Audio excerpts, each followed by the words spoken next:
and let us all do we can to build a better future. So Tulsi Gabbard was recently on Tucker Carlson's show. I know, I was a big fan of Tucker, but occasionally, hey, look, we got to start talking about how the fact we have these endless war happening. Haven't you been telling us for over a year that Russia's about to be defeated? Then why are we sending an ever-increasing amount of money and material to Ukraine? Could they be lying to us? And speaking of lying to us, remember they told us that Russia blew up its own pipeline? The New York Times told us, everyone told us that. Shut up, Putin defender, the Russians did it. Well, now they're admitting the Russians didn't do it, but we didn't do it either.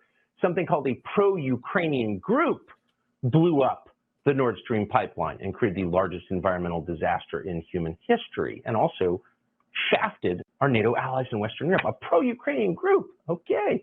Tulsi Gabbard served in the Congress, ran for president. She joins us tonight. Congressman, thanks so much for coming on.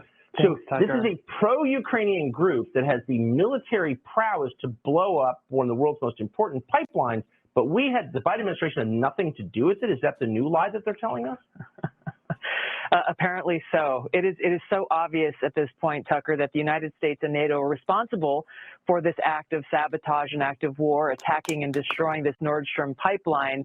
They've been lying to us all along about it. Now they've been busted. And so they're trying to sell us this absurd cover-up story where on the one hand, they're telling us, well, we have this new intelligence that shows us no Americans or Brits were involved in this attack. But then at the same time, we can't draw any conclusions from the intelligence on who actually did it because we don't have specific details on each of the members of this so-called pro-Ukrainian group. And look, the Nord Stream pipeline, to destroy something like that, you need an experienced diving team or tactical team to destroy that huge piece of infrastructure.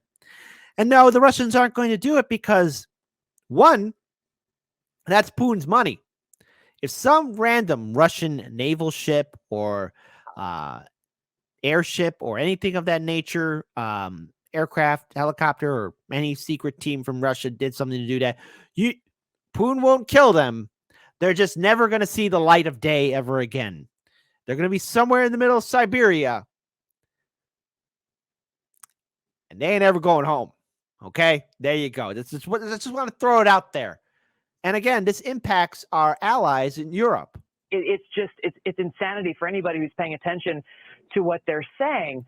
The reality is that they are responsible for this, and there are short-term and long-term serious implications for this action. It sets this precedent, Tucker, for countries like Russia, North Korea, Iran, and China to go ahead and launch these attacks and sabotage against critical infrastructure against other countries like gas pipelines, undersea cables, financial systems, satellites. The list goes on and on. Just imagine the kind of problems, to say the least, that would cause for us, the American people, and for the world.